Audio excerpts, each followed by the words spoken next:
Magandang araw! Ang ibabahagi ko ngayong araw ay tungkol sa teoryang eksistensyalismo. Magbasa, makinig, matuto at magsaya. Ako si Binibining Menya. Handa na ba kayo?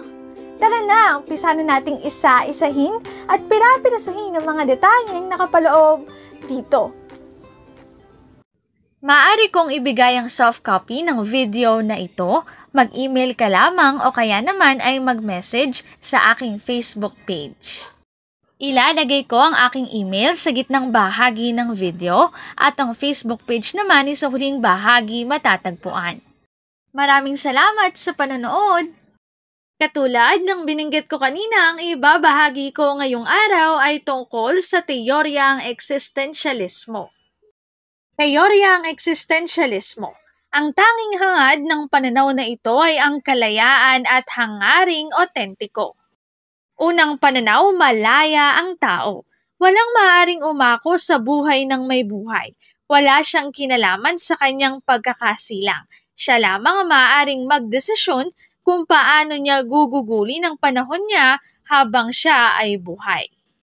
Ikalawang pananaw, responsable ang tao.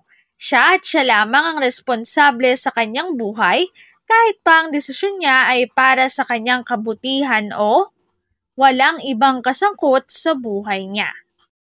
Ang ikatlong pananaw ay individual ang tao. Walang ibang tao na kapareho niya. Ang kanyang pag-iisip, damdamin at kaalaman ay kanya lamang. Ikaapat, walang makapagsasabi ng kung alin ang tama o mali maliban sa taong nakaranas sa pinag-usapan. At panghuli, personal lamang ang batayan ng bawat tao sa pakikipag-ugnayan sa lipunan at sa mundo.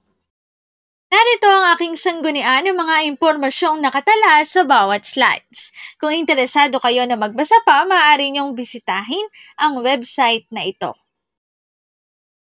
Teoryang eksistensyalismo, dito na nagtatapos ang aking pagbabahagi. Sana ay marami kayong natutuhan.